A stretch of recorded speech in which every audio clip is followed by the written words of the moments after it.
maam Abdoul Aziz Ndoye ndax dox na ci lu am solo ñoom itam ñu jàppale ñi ci enquête bi comme que Jamra dafa weex dunq ñun ñu bàyyi leen ñu dem ca mairie ba xam ndax mairie moo ko jox autorisation mairie bi weddi ba tëdd ci suuf ne joxu autorisation ñu def même démarche auprès du préfet même réponse ñu ne kon kii ku ko jox autorisation muy sol poosam ay xaalis di posone suñuy doom alors ñu daal def ay marche def ay yëngu-yëngal yu metti dal di bind lettre au président de la République en février 2011 boobu man je portais la parole de la mouvance présidentielle position bi Seydou Gueye am tey ci Benno Bokk position boobu la am rax ci dolli nekk président conseil d'administration waaye dama fam ndombal tànk yëpp sànni fële jiital l'intérêt des enfants ñu yëngu-yëngal kaas ci rajo yi diin ak jamono partout ci télé yi bind lettre président de la République yàlla def ñaari weer rek la coow li def état bi jox naar bi injonction ne ko tëjal naar bi tëj ma ne leen may leen ko bët de parce que ay borom yu pexe lañ te la ñu ragaloon moo am dañ si teg ñetti weer le coordonnateur de Jamra et du RDS bi nekk Thiès Pape Maysa Thiaw ne am na lu ubbi fii de xaw ma ndax moom la am déet ñu daal di daw jëli ci échantillon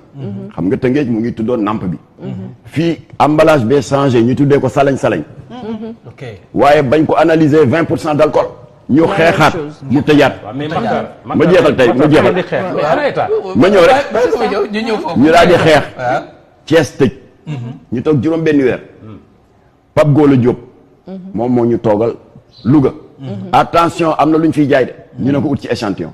mu indi emballage bi mu tuddee Jakarta ñu analyser ko 20% d'alcool alors alternance am parce que xeex bi 2011 la woon ba 2012 Macky Sall ñëw ñu bind ko lettre defal ko résumé xeex bi ne ko waa ji Tëngéej la commencé di posone xale yi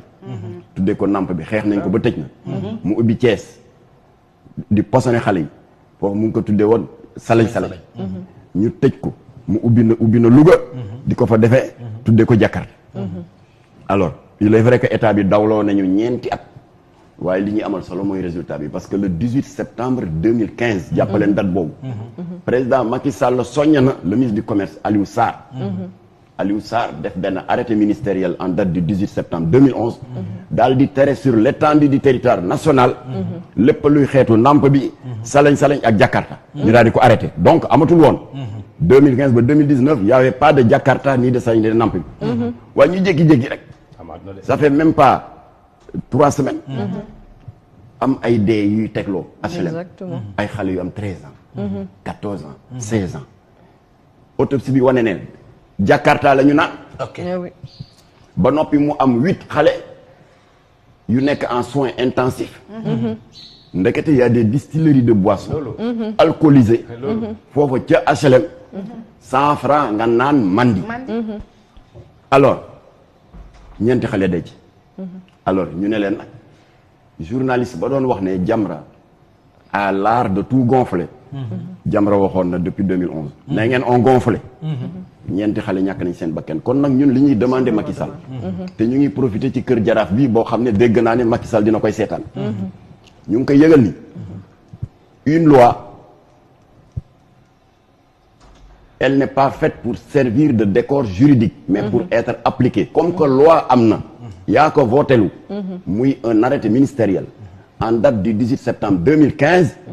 tere woon na Jakarta namp bi ak salañ-salañ mais loi boobu nañ ko teg ci ndoddu ñi koy jaay di posone suñuy doom loolu daal lañu naan président Macky Sall ndax dégâts yi bari na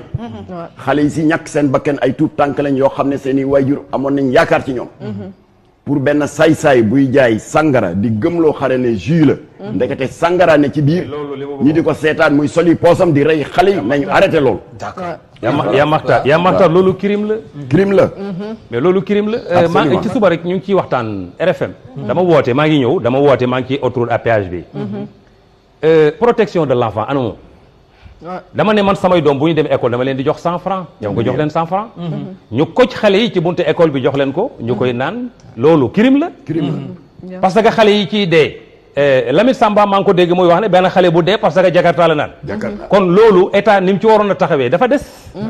da nga ne président mu ngi seetaan émission mais président lay waxal. ñooñu dañu war a envoyé ñu arrêté leen parce que loolu moo gën a garaaw taalibe yi indi ci mbedd yi taxawaloo boo waxee ñu ne taalibe yi.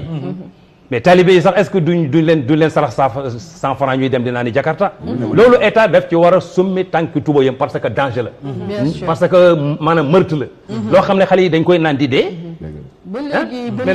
loolu daf ñuy indiwaat ci li nga xamante ne sànq maître Mamadou